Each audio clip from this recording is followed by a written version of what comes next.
all to the Williston Development Review Board. Tonight is October 8th, 2024. I'm Pete Kelly, Chair of the DRB. Please silence your phones and devices. Zoom attendees, please stay muted unless it's your turn to speak. For Zoom technical questions, contact planning staff through Zoom chat.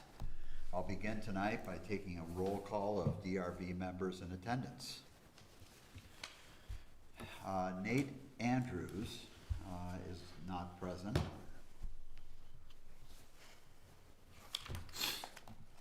Paul Christensen. Present. Lisa Braden Harder. Present. Scott Riley. Here. Dave Turner. Here. Chair is present. We have 5 in attendance. We do have a quorum. The following items are on tonight's agenda, so let's take a quick peek at that.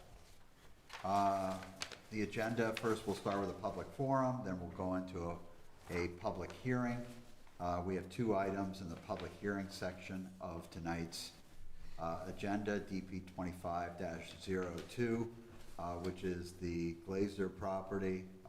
They're looking to do a boundary line adjustment, and then DP 17-01.6, Black Rock Construction is requesting a discretionary permit amendment on the final plans, and it relates to an unbuilt gravel path behind the homes at 182, 196, 214, 228, 346, 360, 376, and 390 Chloe Drive.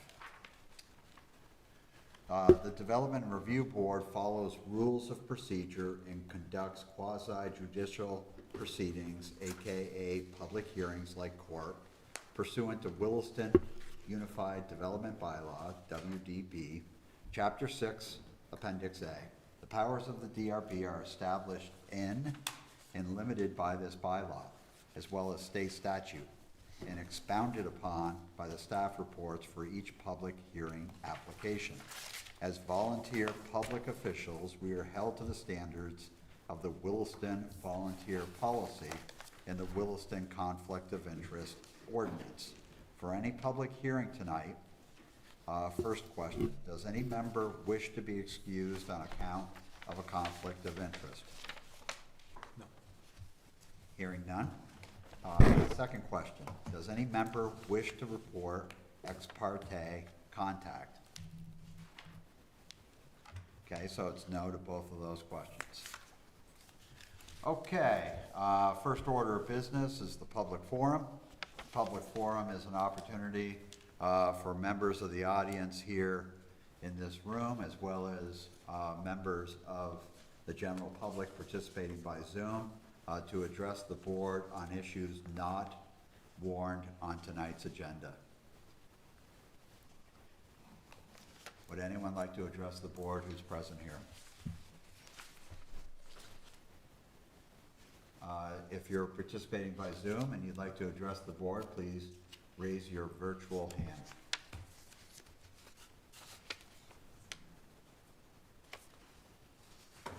No activity? No raised hands, no chats. Zoomland? Okay. Okay, meeting agenda item number 2, public hearing. First up is DP 25-02. If the applicant representation would please come forth, that'd be great.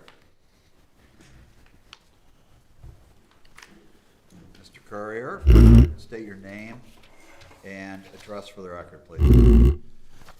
Brian Courier, Larry Burke Civil Associates, 13 Corporate Drive, Essex, Vermont. Welcome. Staff goes next.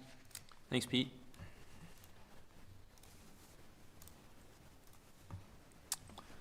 All right.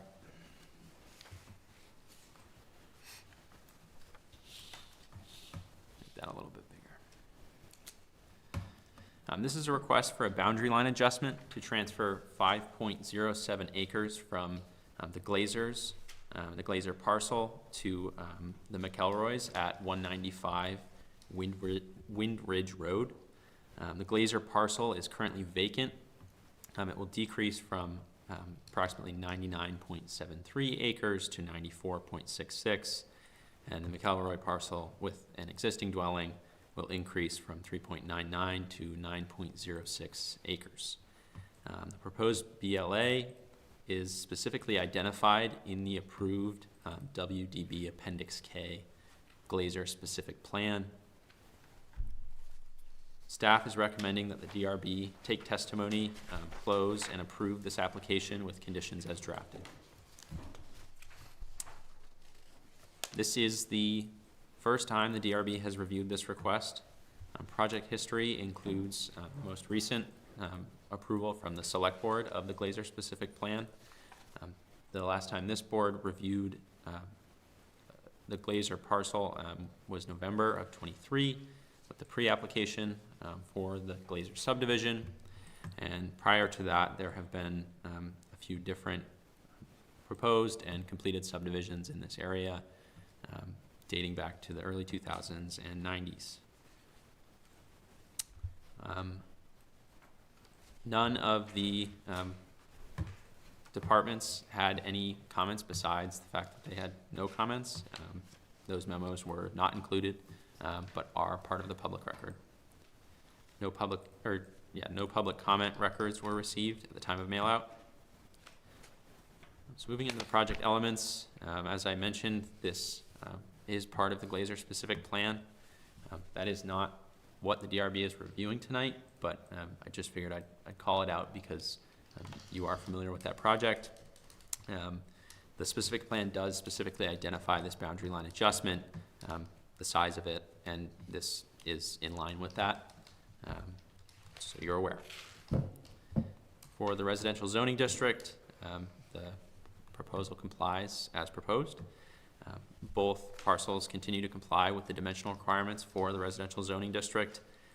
Most notably, the McElroy parcel, which contains a dwelling, continues to comply.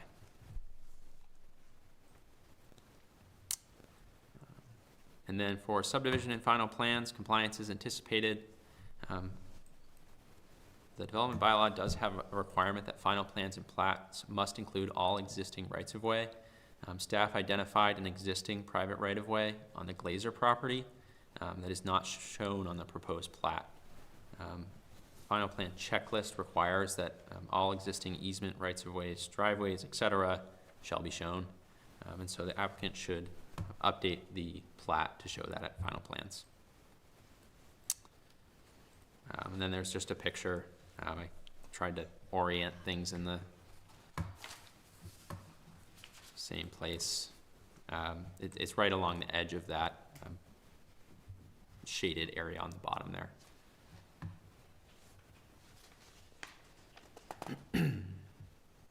What follows are findings, conclusions, and conditions of approval as drafted. Thank you.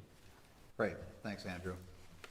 Okay, so this boundary line adjustment was contemplated in a specific plan, and this is just formalizing that.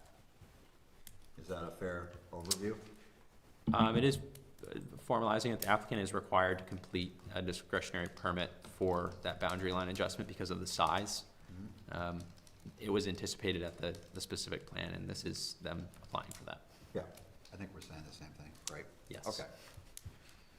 Okay. Brian, any commentary? The only thing I would add is the right-of-way that's depicted, the plot that was filed in our plan. Just state that we're viewing that as an easement at this point based on the research that our surveyors conducted. It's monumented as a right-of-way, but we don't believe it's owned in fee simple. We think it's a monumented easement, so it may be depicted a little bit differently on the final plat, but that's our interpretation of it at the time. Staff, what's your reaction to what Mr. Courier just said? We don't show it regardless, so we'll show it on the final plat. It just may look more like an easement than a traditional right-of-way with a deed. No concern there, or? Not really. I mean, we're not attorneys or surveyors, so I think, having that correspondence with them Yeah. prior to final plans should be sufficient. Okay. Okay, It's there nonetheless. It's there nonetheless, yep. It's there. okay. I'm not a subject matter expert on this topic, Brian. No, That's why I'm raising no the worries, I question. just wanted to state. Okay, okay. Anything else? Nope. Okay. DRB members, questions? Yeah, the little triangle that's been cut off by the pond, Yep. where is there any access to that? Is there gonna be any mowing, maintenance, whatever? And if so, how do they get to it? The triangle, so what is shown in peach there is being absorbed by the McElroy parcel. So he'll be the owner of it. So he'll be able to maintain. So he's gonna maintain that little gizmo chunk there. Yeah, and so- the chunk behind it. Yeah, so that's how it's depicted in the specific plan. It was a sketch. I just was curious because I didn't know, so the access point on the, right side of that picture Yep. is the chunk above and the chunk below is all gonna have access via that other piece of property, correct? Correct. Yeah, everything that's it. between That's all I need to the know. red and the blue line Okay. goes to McElroy. Yep. They gave me too much detail, they didn't give me a bigger picture. No worries. It's a big parcel. You need a few sheets for that, so. Any other questions from the DRB? Lisa, good? No, I'm good. Scott? Okay. Members of the public, any questions? Sir, if you would please come up to this table and identify yourself, name and address, please. Mark McElroy, I'm the owner of the existing 4 acres there. I think my question is for Brian. You were saying a second ago, the right-of-way you were thinking of more as a easy. Can you just explain a little more kind of what that means and what the distinction is? Yeah, so right of way owned in fee simple would be like a town dedicated right of way. There's a deed associated to it. You actually own the land. An easement is a right to use land you don't own for a specific purpose. So in our opinion, now the attorneys will weigh in, but our opinion at the moment is that it's an easement and not a true right of way. We see those terms used interchangeably a lot of the times, but the way our office has always seen it is a right of way is something that's deeded. You own the land, like a town right of way, say, which that's the way the plat that was filed looks. It's a monumented easement. Typically, you'd see an easement like that with, say 50-foot centered on the constructed driveway or whatever. I think the intention of that was essentially to give access to Northridge 30 years ago before wetlands were really a thing. But that obviously never materialized, so it's kind of left over from that time, is my opinion, so. So it was likely an agreement among the landowners there originally or something like that? Yes, it's an access easement to Mr. Savage and was Glazer, but it would have been you, so, or now would be you, so. All right, that's it, thanks. Yep. So just to be clear, the lawyers are gonna weigh in on this, Certainly. but, and what's in the town records and what was the, agreement between parties 30 years ago may be different. Yeah, it was an access easement granted in two different pieces, because there's 4 homes off of, is it Windridge is the road through there? Turtle Pond, I think. Turtle Pond, but then Windridge, I Yep. think, is off Turtle Pond. Yep. Yep. So there was a easement granted to all 4 landowners, because 2 of them are off kind of the northwest corner of that. And then there was another extended access easement just for Savage and Evans at the time. Then Evans sold to Glazer, who then sold to McElroy, so it would go with his property. Okay. No more questions? Members of the public, any further questions? Anybody participating by Zoom? If you have a question, raise your hand, please. No questions. Okay. Okay, 7:15. We're gonna close DP 25-02. Thank you, Brian. Thank you.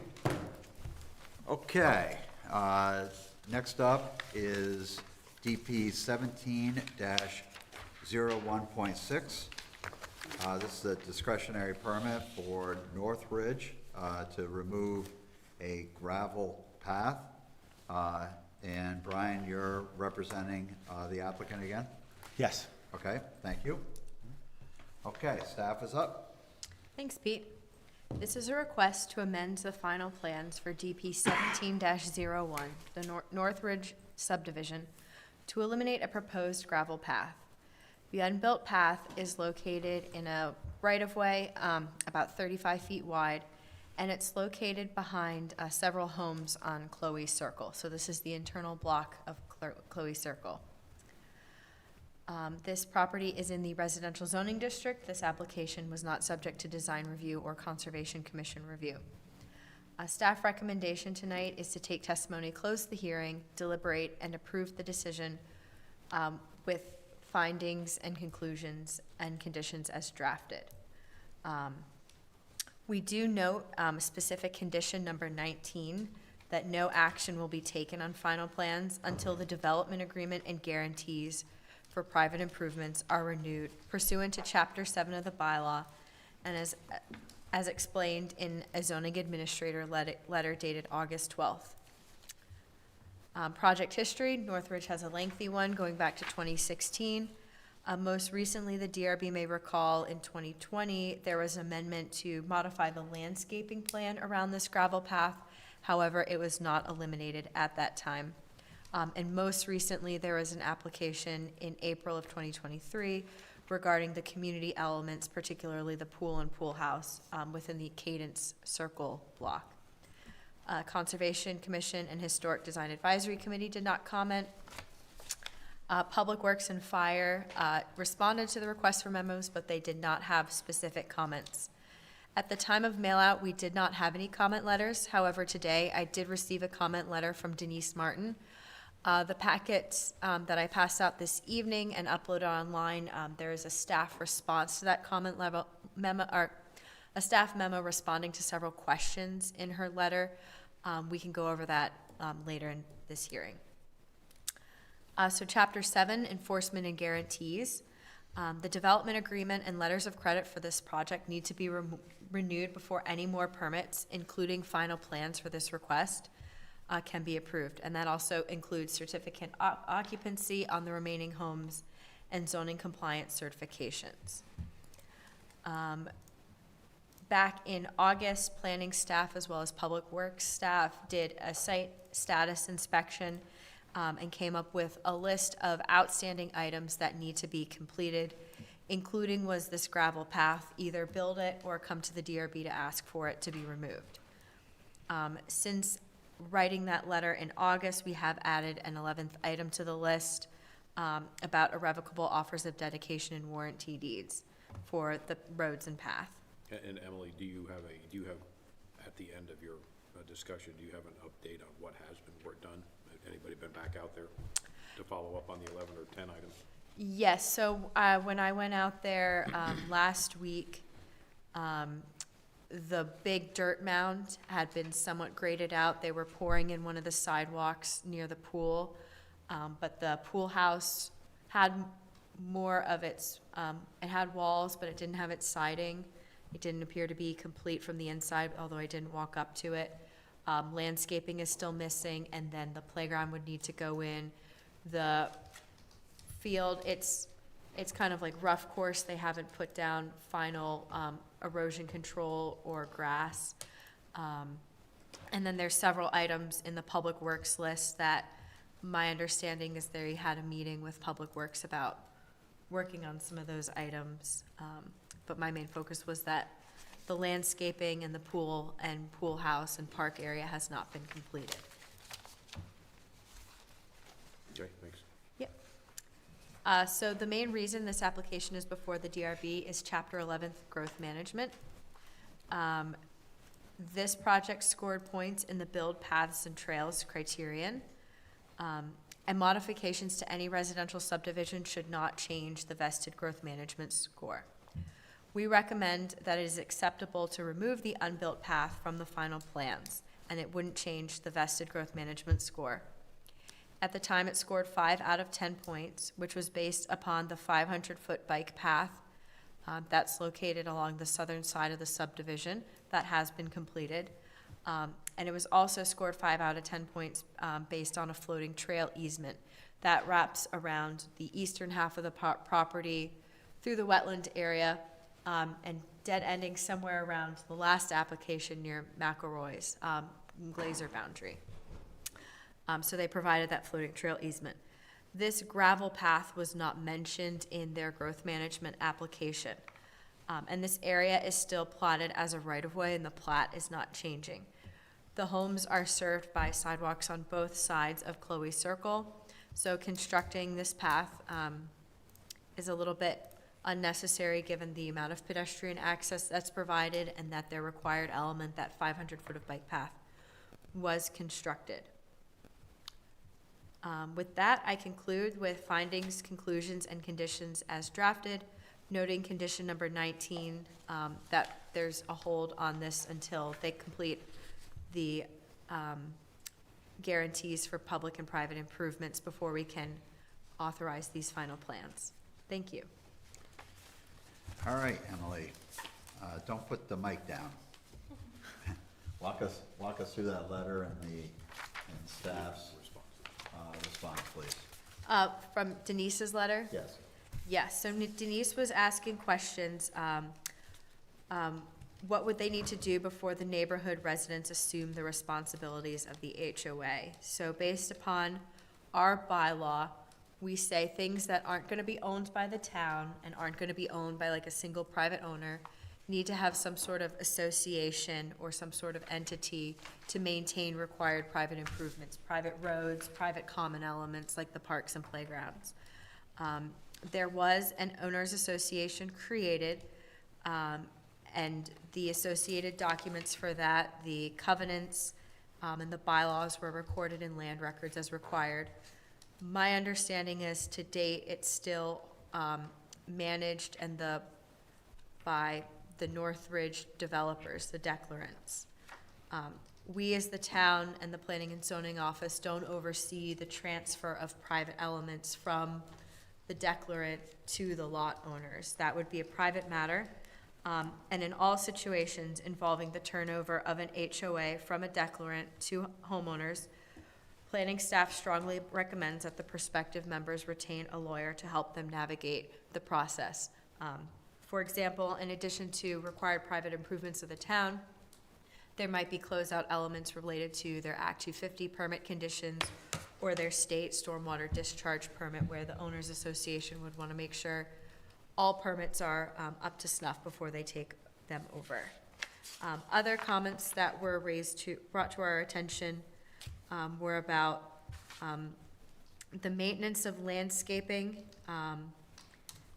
sinkholes in backyards. So when we did our status update inspection in August, Matt and I looked at the street trees along the road and landscaping along the bike path and the community neighborhood park. We didn't venture into the side or backyards of any of the homes, including the Cadence Circle homes, which are footprint lot ownership. If those common elements have failed or plantings have died since installation, they may be required to be fixed prior to the closeout of the overall Northridge permits. When we're inspecting a footprint lot home, generally we're looking for, did the landscaping go in around the home? Has erosion control and seed been put down? But things have changed over time since individual homes got their certificates of occupancy. Lastly, there was a question, the biggest question was about the bike path. So the bike path is currently and will remain in private ownership. So it's the responsibility of the association to maintain the path and maintain any landscaping around it. We are asking for irrevocable offers of dedication and warranty deeds for the bike path. However, at this time, it's not eligible for public acceptance, but those documents would be the vehicle in the future should it become public for the town to take it over. And the last question about how funds are utilized. Management and utilization of HOA funds is a private matter between the developer/declarant and the homeowners. It cannot be adjudicated by the town. Okay, thank you, Emily. Brian, any comments on staff report or staff's clarifications to the letter? I do not. No. Okay. DRB members, questions? So the right-of-way, even if they don't build a path, the right-of-way is still gonna exist in there, right? Which means the kids in the neighborhood could take their bike and just, you know, scoot on through the mud, right? Is that my understanding, that right-of-way between the? The easement, right? Is it a right-of-way or an easement? It's platted as a right-of-way. Okay, That's what I and thought. so that's still gonna stay? So in other words, like I said, so Owned- the kids owned can by bike the through HOA. there. Owned to their by heart's the content, As HOA. long as they stay in the right-of-way. It's pretty brushy. I think it would be pretty challenging for anyone to walk through there, but theoretically, someone could. It's all private land, so if the HOA didn't want people to do that, that would be an HOA issue between Yep, the HOA and the offending party. just curious. Brian, if there's still work to be done in the development, why do this now? Why not wait until everything is done and then clean it all up at the end? My understanding is that this was a checklist item that town brought up as something that hadn't been constructed, and my knowledge of the situation is that the folks who butt up to this right-of-way don't want to see the path constructed there, so I think at this time, everyone's intentions between the homeowners, the town, and the developers were aligned, so I believe that's why we're here. Emily, is that right? Is this something that the town brought up? To an extent, yes. So when Matt and I were, There's somebody shaking their head in the background, but go ahead. so when we were, You'll get your chance. when we were inspecting everything, we noticed that this path hadn't been built. And because of the growth management score being based the way it was, it theoretically could be removed from the plans. And we were laying out, the whole laundry list of items. They can't get out of the pool and the pool house. They can't get out of, building their roads and sidewalks. But this is an option for an uncompleted, this is like the last uncompleted, or thing that would really need to be built in the subdivision. And it could theoretically be removed from the plan. Okay, all right. Okay, anything else, Brian, on this topic? Nope. DRB members, any additional questions? The only thing I was wondering about was the backyard buffers. If you didn't look there, do they seem like they're correct or not? Can you re-explain the question? Like the backyards of the properties, you said you didn't go in it, and they had buffers up to the next property? Or were those correct, or? And it's not important, but I'm just curious if those weren't cleaned right out to the property line or not. Sure. Yeah, Holly would know better than I. So state your name and address for the record, Yep, please. Holly Mean, 327 Chloe Circle. I'm on the outside, so I'm not directly impacted by this path. I know Matt is on the phone, and he is one of those people. We can take a chance at it after. I think what you're getting at, Dave, and Matt's kind of a great example of someone who did have some trees planted close to wherever that line was to try to help create buffer. And other people, other houses, his neighbor next door has like a cedar hedge that they put in themselves, so they've kind of created their own barrier. The last house, really the first one that you see coming in, is a red house. They've got a fence, they've got a buffer. There's one on the other side, they've got a fence. I would question if their fence is exactly on their property, or did they take some extra? I don't know, I'm only speculating, and it's something that, I guess, kind of to your question and point is, has that been vetted?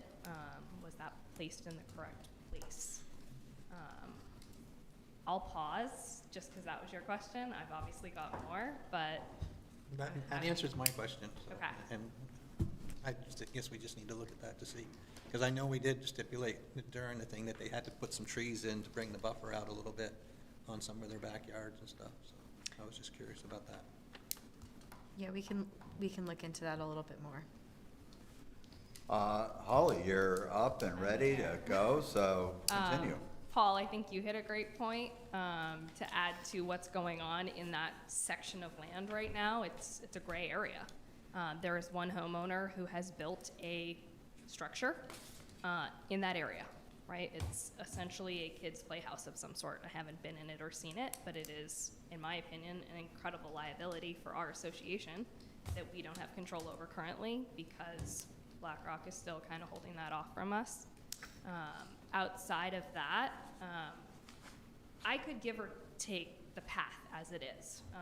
I was joking with a neighbor yesterday. I was like, sounds like a great bobsled trail for the kids in the winter. Like, stay off the roads and like still be able to have fun. I think that where I stand personally is that BlackRock just continues to take what they told us they were going to build and take away, right? I was here for the pool talk. If you guys can remember that one, they shrunk the pool house. So it's just this constant, lack of better terminology, cheaping out on us and taking away things that were promised to us when we bought into this development. And this, to me, I have yet to really hear why we're not putting it in the first place. Whether we do a gravel path or not, once again, kind of a moot point to me, but it needs to be cleaned up in some way, shape, and form. The land itself is not anywhere close to usable, level. It is a safety concern at most. There are pits, there's rocks, there's things thrown in there. It is a disaster. So path or no path, and I think you're kind of onto this, Emily, it's like, at least clean it up and do something that it's maybe not, and maybe I'm wrong to assume that, but that would at the very least be my ask, is that it gets at least started in a place where I don't feel like it's a massive liability for us to take on. No different than cracked sidewalks and things of that nature. So. Anything else? Not yet. Good for now. Okay. I know Matt's on, I don't know if he'll want to speak to it too. Okay, we're gonna continue in the public input phase, which we have opened up. And so Matt or others who are participating, first of all, any members here present in the audience would you like to address the, ma'am? No? Okay, so members participating, community members participating by Zoom, are there any raised hands?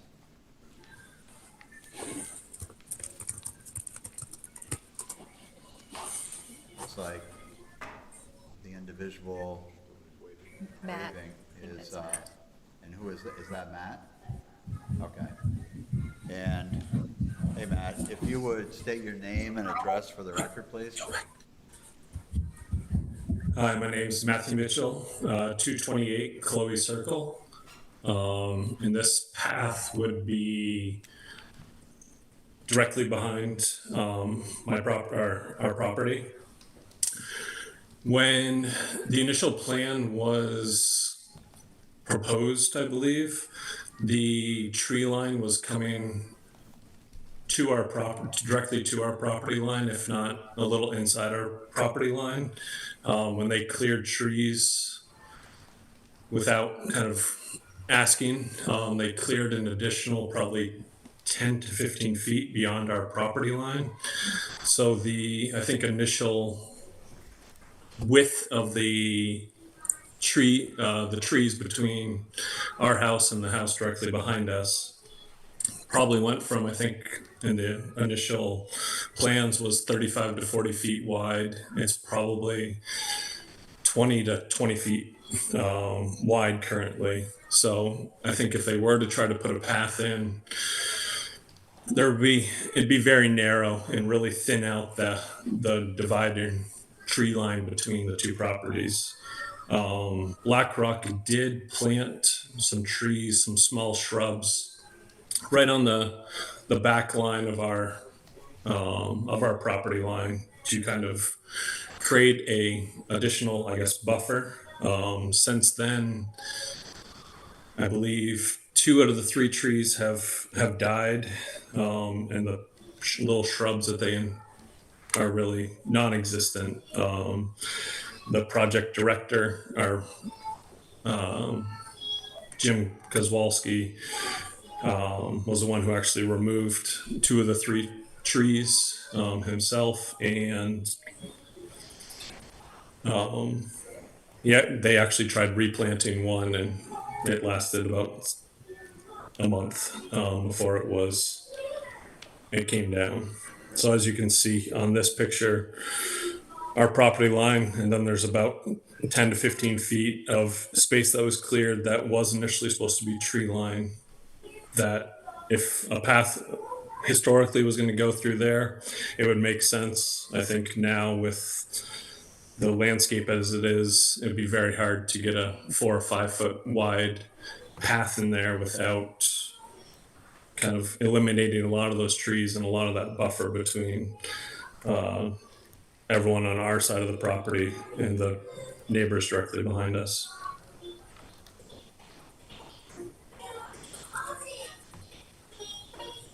Okay. Does that conclude your comments, Matt? And yep, that is it. That is all I have. Okay. Okay. Any questions from the DRB members for Matt?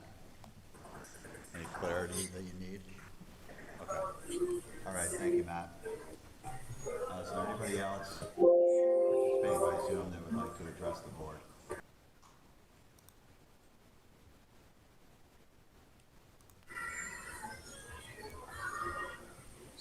Sorry, was there a question? No, Okay. I asked Sorry. if there's other people participating by Zoom that would like to address the board. So far, seeing no raised hands or no chats. However, there is one other member from the public, so. What Give it a does that mean, Emily? There's another member. Okay, all right, if, they might not be here for this application then.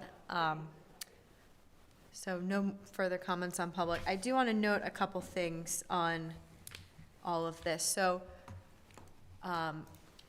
approving the application to remove the path doesn't mean that it can't be there. So the filing of final plans, they have a year from approval to file final plans, so they could change their minds and construct the path as originally proposed, or they could remove it. So there's option in that regards, even if the DRB decides tonight to remove it. They could still go follow the old plans and build it. Our landscaping standards of Chapter 23 are based on looking at the parent parcel and buffering to external parcels. And then Chapter 26, street trees, is looking at street trees every 40 feet along the proposed road. When you look at the landscaping plan for Northridge, you'll notice that it doesn't show plantings between the demising lines between the new lots. So that they originally showed a plan with selective cutting where there would be more greens, more tree forested area in the rear parts of these lots.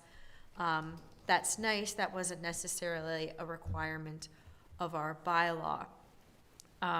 If they had cleared more than people had intended, that's more of a concern between what a private owner sold to somebody else and not something that our landscaping plan looked for. In terms of zoning, if there were no landscaping here, I'm not sure we would have a say over it because our bylaw, our approval of this was looking at the overarching parent parcel boundaries.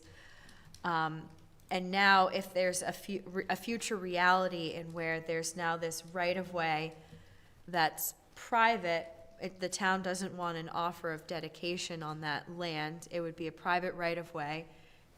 We've seen this in other subdivisions where there's neighbor mission creep into that HOA land. So there might be a future in which they would want to do a boundary line adjustment and just bring backyards to backyards and eliminate that area.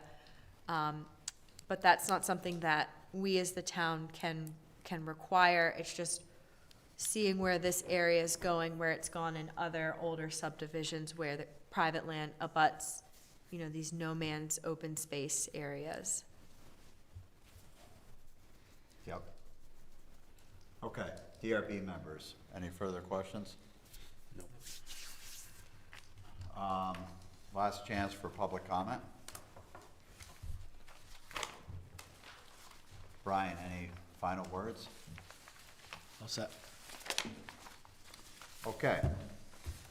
It's 7:41. And I am going to, need to find my number here. Here it is. I'm going to close DP 17-01.6. And the DRB is now going to go into deliberative session again. Okay, thank you, and welcome back to the Williston Development Review Board. Tonight is Tuesday, October 8th. The time is 7:54. The DRB is out of deliberative session. Is there a motion for DP 25-02? Yes, as authorized by WDB 6.6.3, I, David Turner, move the Williston Development Review Board, having reviewed the application submitted and all accompanying materials, including the recommendations of the town staff and advisory boards required to comment on the application by the Williston Development Bylaw, and having heard and duly considered the testimony presented at the public hearing of October 8, 2024, accept the findings of fact and conclusions of law for DP 2502, and approve the discretionary permit subject to the conditions of approval above. The approval authorizes the applicant to file final plans, obtain approval of these plans from staff, and then seek administrative permit for the proposed development, which must proceed in strict conformance with the plans on which this approval is based. We're gonna strike, under conditions of approval, we're gonna strike 1A. Thank you, Dave. Is there a second? Second. Lisa seconds. Is there any further discussion? Yay or nay? Paul? Yay. Lisa? Yay. Scott? Yay. Dave? Yay. The chair is a yay, 5 in favor, none opposed. Motion carries. Is there a motion for DP 17-01.6?